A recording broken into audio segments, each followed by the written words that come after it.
Greetings. I'm Professor S. And I'm DJ Mayday. Welcome to Six Train Therapy. Stand clear of the closing doors, please. Yeah, South America. Right. Yeah. But so in Argentina it's huge. It's huge. Like everyone goes to therapy. Therapy is like a Which is interesting that you're saying that. I would definitely like to look that up because historically, Black and brown communities, especially when there's a strong Christian heritage, do not look favorably upon mental health care.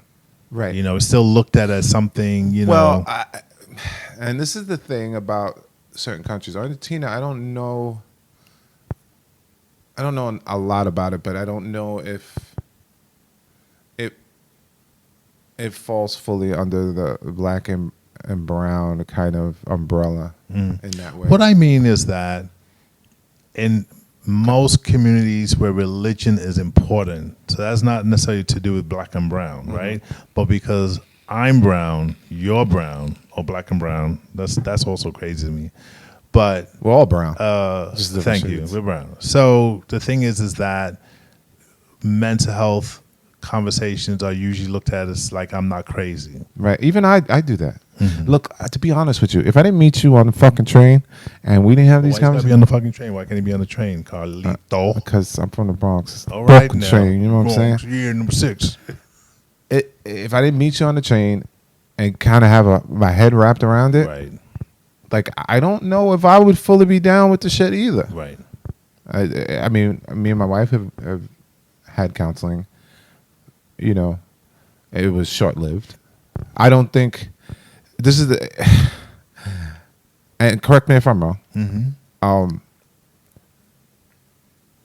I don't necessarily believe every couple should be in couples therapy. I think people have to understand the process and then maybe come together. Like Because- educate, have some form of education about how it can help, or is that Or, what you or mean? no, feel no? the sensation of it actually helping. I see. And then you can apply it. Because if you're not understanding what this is going to do for you, what therapy does for you, you're not going to be able to come to the table with another person. Like that's just what I believe, because it didn't really initially work for us. And I know our sessions weren't 100% therapy, but I got it. Sessions, Carlos means is that when we would ride in, that we would have conversations. Right. And he would basically walk me through my bullshit. Right. So I genuinely think you have to know what it's going to do for you, the tool, before you can sit with another person and go through it. Well, you know, one of my big missions is educating folks around mental health. What is mental health? Like, you would take medication or see your doctor about a high blood pressure, right? About, you know, if you have a cancer diagnosis, if you have any kind of treatment, some malady about your body or something, and you take meds, you put a certain cream on, you go back to the doctor. I mean, our minds is also an organ, you know, the way we process things. So you still have to be diligent of taking care of yourself. I mean, we're in a very stressful city. It's high energy, and sometimes we have problems. You know, we don't sleep well, we're eating too much, we're working too much, we might drink too much, work too much. I mean, all these different things. And so I like to just educate folks about therapy, and actually primarily black and brown, because we do have this church thing. We do have a history of being experimented on for mental health and physical health through history. We do see the church as our primary place to lay out burdens down, so to speak. And so there's nothing to say that you can't have a spiritual life and maintain your mental health as well. They don't have to be separate. Right. But I just, I don't know. And I've also been in therapy sessions with friends I was trying to help. And I noticed the difference. When I understood what therapy does and that person understood what therapy does, you can work stuff out. But when one doesn't understand the process, it's still, you're still fighting. Right. You're still bickering there. And then when you go home, you're going to still bicker about that thing. You know what I mean? So you really kind of, you got to get your feet wet a little bit, I think, and really kind of see personal progress. If you're not a believer, because some people can take to it well, right? I Right, guess. exactly. And some people can't. If you're that person who can't, you need to work that out with yourself and the person. And then I And feel a lot like, of, and a lot of times to bring those fears or feeling like things aren't changing with your therapist. Like, this is a conversation you're gonna literally have with your therapist. I don't think this is working. You can have that conversation. absolutely. And The not, mo- and though not a lot of times people just say, like, I'm not coming back. Right. But you can bring those up, and it actually adds to whatever healing that you're looking for in those sessions. yeah, and that's true too. Like, I remember also, our first session with our couples therapist was a fucking disaster. Like, she was 21, 22, never had any children, wasn't married. And no offense to her, you know, I'm sure she was perfect for someone, you know, but she wasn't perfect for For you us. We guys, had yeah. children. My wife's grandfather had just passed, who she was super close to. She was pregnant with our second child. Like she just wasn't the one. You know what I mean? No offense to her. I'm sure she's somebody's therapist right now and giving all the help in the world. But for us at that time, she was not the one. And even that turned into a fight. Right. And you know what's interesting on what you're saying is, well, even when people reach out to me asking me if I'm taking on clients, I really encourage them. I usually say, have you spoken to any others? Like, have you interviewed them? Because it's not just about going to a therapist. You're interviewing them as well. And I wrote an article exactly on how to find a therapist on my website. I'll mention the website later in the podcast. But there's specific things you need to know when you're looking for a therapist. So, it could be anything from being the same ethnic group, racial group, the issue. Again, I mentioned the LGBT community earlier on. There's certain levels of sensitivity when the person either looks like you or has similar, their specialties related to what you want to talk about, even addiction.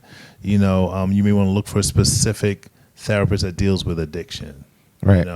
Not to say you can't do AA and NA, those volunteer support groups, but a lot of times, like an AA can go very well with therapy as accomplishing sobriety.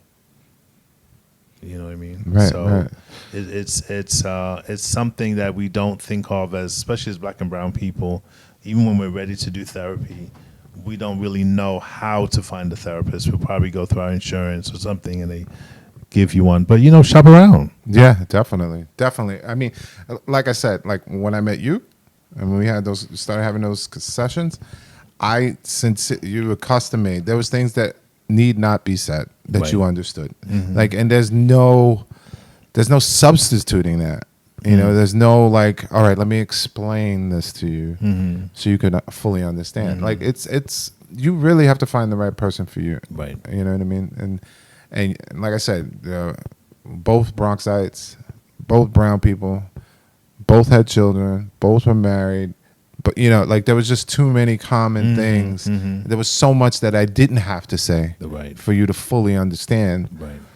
that, I don't know. It was, that's when I got it. I was like, all right, so he understands, he gets it, and he's, And also, being males, that's even more of a barrier sometimes to getting help because we feel like we should be able to figure things out ourselves. Oh, absolutely. And we don't want to feel, like we are failures or weak.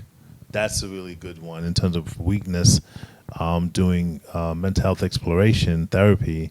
And a lot of times when I'm doing my work, a lot of times I'm the first therapist, men, going into therapy with a man is the first time either they've even had therapy or even having a Black therapist. It may be the very first time ever encountering that. And so that requires a certain sense of sensitivity and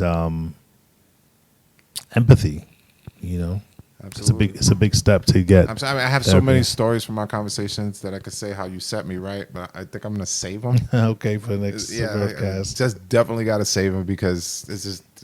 I mean, we could sit on that all day and like pick it apart. And also for this podcast, as mentioned before, we're covering a lot of things, and we're definitely going to revisit a lot of these issues and talk more deeply about them. But as our first podcast, we want to share with our listeners our points of view. We may agree, we may disagree, but we do have a perspective. And so a lot of the topics require their own space. Yeah, they definitely to be require their explored. own time. We're gonna pick them apart. But like I said, this was like a super dry run. I mean, literally came to his house, set up in the living room. Perfect spot, by the way, Steven, I gotta say. The dining table for everybody that needs to know. Dining table, but the way it's just where it's placed, it's perfect. It's For us. It's definitely for It us. works It's for super us. chill. Got the Alvin Ailey, the African raps over Some of there, my artwork behind yeah, me. it's Yes. awesome. I can't wait till you guys get a visual of like what we're doing and how we're doing it. Mm-hmm. But it's super fun. So So I guess we're wrapping up a no, I bit. think we're wrapping up. I think that was a Okay. successful first run. I I think hope so, we got too. all the audio on it. It looks good. I'm Yes. looking at the computer. It's looking good. Awesome. Thank you, everybody, for tuning in. Those of you that are listening to us, our point of view as Bronxites, as therapy on the number 6 train. That's who we are. Would you like to close us out? Carlos? Yeah. That's it. You said it all. This has been the first episode of 6 Train Therapy. It's a wrap. All right, guys. Night or good day. Good day, good night. What the hell?